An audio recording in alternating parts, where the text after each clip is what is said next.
Hi, my name's Russell Norman, and welcome to Blue Marble Storytellers, bringing you great stories from around the globe.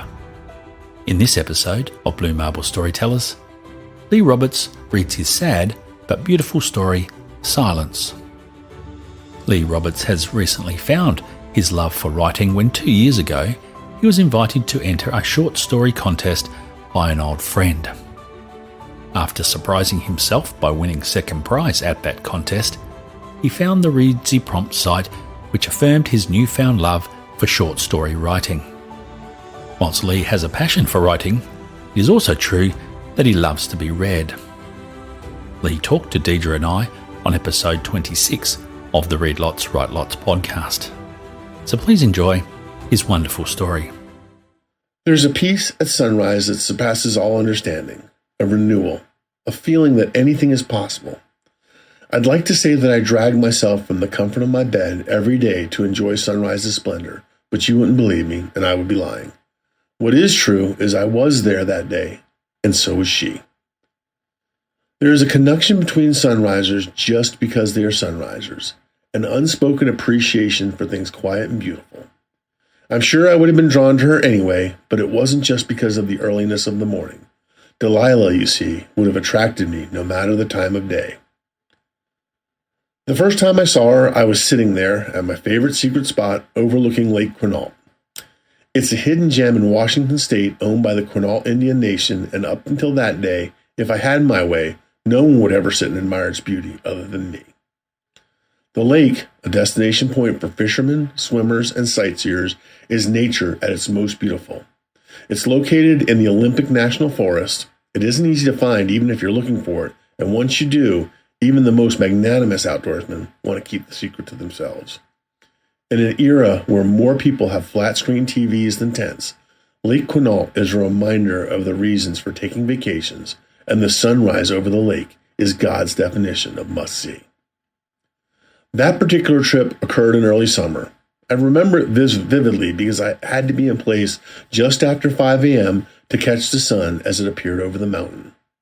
Summer is the best time to watch the sunrise because no one in their right mind, other than me, would be up early enough nor be hardy enough to make the journey to my secret spot. No one except me and Delilah. Is this seat taken?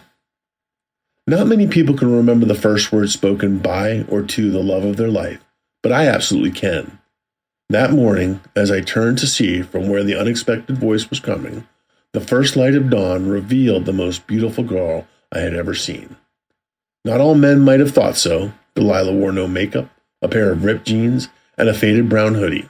Her hair, perfectly light red, looked as if it had not been touched since she rolled out of bed that morning. It was obvious she had made no effort to look beautiful, and yet she had an inner spark that couldn't be hidden by tattered jeans or a faded hoodie. Something changed that first moment I saw her.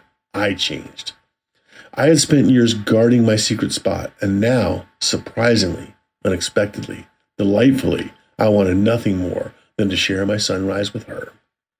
I, unfortunately, was not born a poet, and as such, the most romantic thing I could think of to respond to her inquiry was, "It's a free country." With that, she invaded my secret spot, both on the lake and in my heart. The silence that followed was both loud and revealing. Delilah wasn't there for small talk or to meet me. She was there to admire the beauty of the sunrise. We sat in silence and watched as the sun peeked its warming light over the horizon. We carried on a conversation with no word spoken. She told me without uttering a word that she understood the moment, and I responded in kind that the moment was made all that more special because she was there to share it. Perfection is a goal impossible to realize in this mortal realm, but that morning came as close as is humanly possible. So many thoughts ran through my mind as the sun revealed itself completely. Then, just as quickly and quietly as she had come, Delilah rose to her feet, wiped some residual dirt from the seat of her ripped jeans, and headed down the trail and out of my sight. 8 words verbalized, an infinite number of combinations of events contemplated. 30 minutes passed, a lifetime imagined. I was sure I would never see her again, and I was impossibly sad at the thought. 5 years came and went, 5 long years since the day at the lake. There were first dates, first kisses, and words I love you spoken, yet every time fate or intention would reach down and sabotage promise, I became determined to find peace in my solitude. There was a reason or excuse for my ending every potential relationship, but at its core was a sunrise and a conversation that didn't happen. I went to our spot from time to time to see the sunrise, not for her. At least that's what I told myself. I had given up without realizing I was hoping to see her again, hoping to feel what I felt that day, and then hoping she would be there.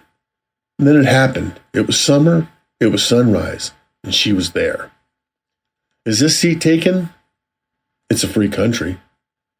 The same 8 words, just as 5 years earlier. At the time, I didn't know that she, too, had often made the trip back to our secret spot. Seeing her, I knew I wouldn't let the opportunity slip from my grasp, not a second time. When the sun had accomplished its part in our play, and she rose to her feet, wiping the dirt from her jeans, the same way she had done 5 years earlier, I stood as well, and said the first original words between us. My name is Peter. I don't like coffee, but I'd really like to have a cup with you. My name is Delilah, she responded matter-of-factly, and I would be glad to share a cup of Joe. She called it Joe. It's funny the things that confirm that love is real. I couldn't tell her that day for fear of losing her, but at that moment I was sure. I had said I loved you to others before, but it was obvious to me that I had lied, for in that moment I was finally sure what love felt like. Lifetimes are only lifetimes when viewed in reverse. A cup of coffee became a dinner date. A dinner date became a commitment. A commitment became a proposal, and a proposal became forever. There were kids and dogs and vacations, but more than anything, there were trips to Lake Quinault. Always at sunrise, always just the two of us, never any words. You never know the last time is the last time until it's too late. The last trip we took to Lake Quinault was like all the rest. It took a little longer for tired, old bones to make the trek, but we found our spot, sat together, and conversed in silence. The sun, unaffected by time, rose as perfectly as always, but Delilah rose only with my help. Would you like to share a cup of Joe? She knew I did. She knew sitting next to her pretending to like coffee was my greatest pleasure. She knew it was the last time, even though I was too stubborn to see it. That day in the cafe, we told stories of family and friends living and lost as we sipped on what had eventually become my favorite beverage. We made a mental scorecard of our life without admitting what we were doing, and we realized we had won. 2 days later, I lost her. Just like that first day at the lake, I watched her as she left me alone, this time without even a hope of return. The sadness I felt from years back flooded over me like a tidal wave. I'll save a seat for you. Those were her last words to me. True to myself, I replied, it's a free country. Then she was gone. One day, hopefully soon, I will watch the sunrise with my Delilah again from a far better secret place. But until then, I only go to our place at night. I'm never alone when I go there. I make my way to our spot and I sit down, just as I did all those years ago. As the moon reflects off the lake, I feel her comforting hand reach down for me, and in the silence only we understand, I hear her very clearly.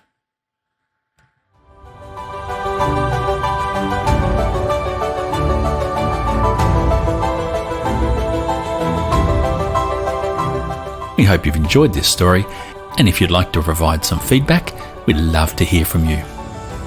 You can leave your comments at bluemarble.storytellers.com.